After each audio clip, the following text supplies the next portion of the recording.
Hello everyone, this is Sportimus here. This time I'll be reviewing Generation 1 Decepticon Cyclonus. And this one happens to be perhaps one of my favorite Decepticons.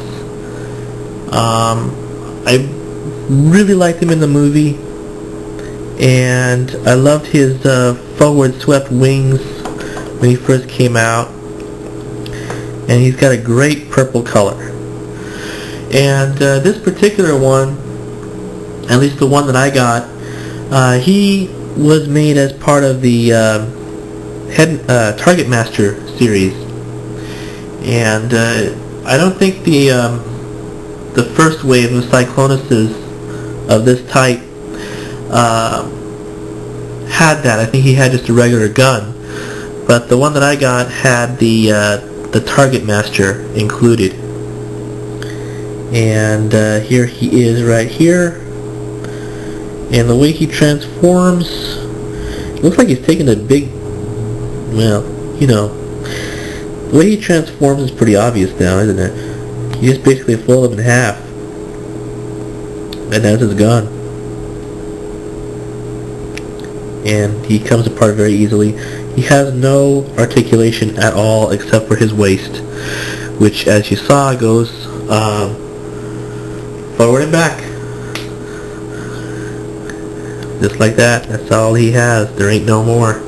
He has a painted face, but that's about it. I don't know too much about the Target Masters, other than they existed. And his name actually is Nightstick. So they did come with names, I suppose. Anyway, there's Nightstick for you. No articulation, just a plastic hunk. And Frenzy from Barricade in the movie has more articulation than that guy. But I suppose he's one of your first mini-cons, even though they weren't called that. But here is Cyclonus. He is Galvatron's right-hand man. He is devoted to Galvatron, extremely loyal. Even though Galvatron is a complete nut job, completely insane after his accident. But he's not loyal to a fault. He is very smart. He is not, you know, one of those Decepticons that follow him blindly, and he's highly intelligent, very cunning, very dangerous. And you can see his head right there. Very dangerous Decepticon. You know, he's got brains and brawns, not one or the other. And he would actually make a better leader than Galvatron would, although he never tried going that far. But that's him in his plane mode. He's a very sleek, futuristic, forward-swept wing plane.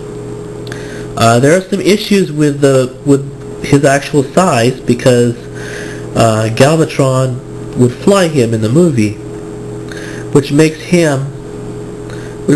Galvatron extremely small. I mean, Galvatron would be the size of his head, Nightstick's head, compared to Cyclonus if they were to scale. So, you know, essentially Cyclonus could just step on him. But when you see them transform, or in a lot of other scenes in the season 3, they're the same height. So one of those weird things about Transformers with their size changing. I mean, Astro Train had the same issue. He got bigger, smaller, bigger. So anyway, very solid toy. He still has die cast in him, which is nice. Not a whole lot of it compared to his early days, but you know, die cast in his joints in particular. But by now they've gone to mostly plastic, if not all plastic. And he has a nice landing gear. He has 2 little wheels here, and a landing gear that also has a wheel, one wheel, not two, and that folds into his chest like that. Now to transform him, it's real easy, as in any G1. The first thing you want to do is his nose cone, which I love. I mean, look at that, thing coming right at you. I'm gonna kill you if Galvatron lets me. You just basically flip that up and back, turn it around. These obviously are his legs. You're gonna fold them out like so. Same thing on the other side. They basically furl like that, and his feet form by pushing them up. Okay, so there you have most of him. Now the wings fold back behind him like so, and his arms are actually his thrusters here.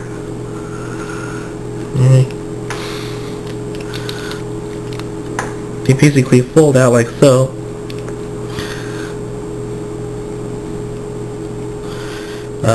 Same thing goes for this side. You basically pull that out, turn it around, and there are his hands.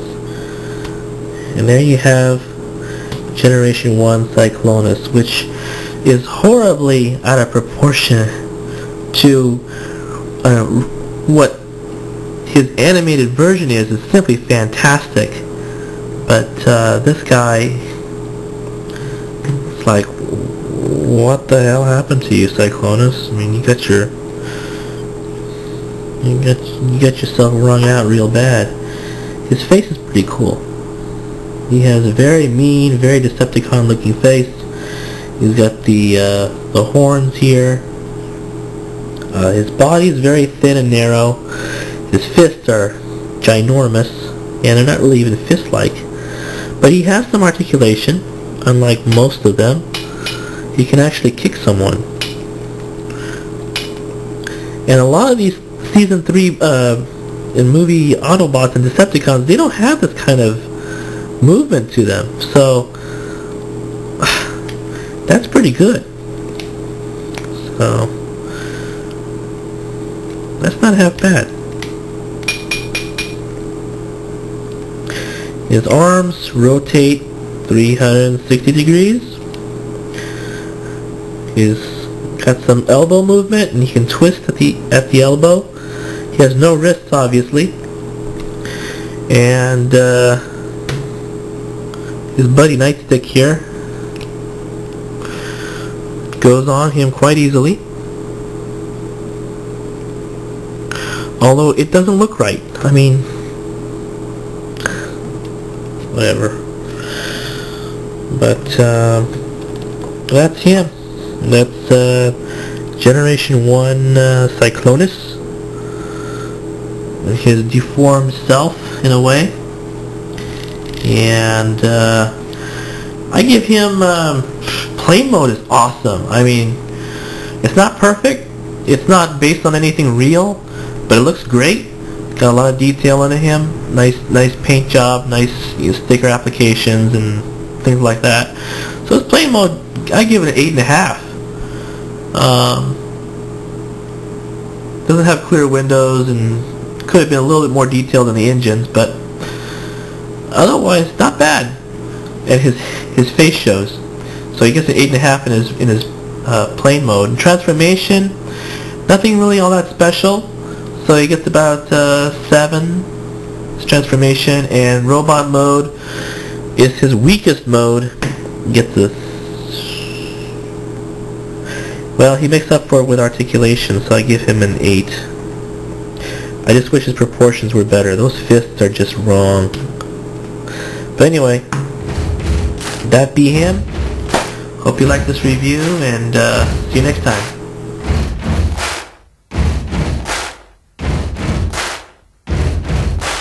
Buddy, you're a boy, make a big noise playing in the street. Gonna be a big man someday. You got mud on your face, you big disgrace, kicking your can all over the place, singing we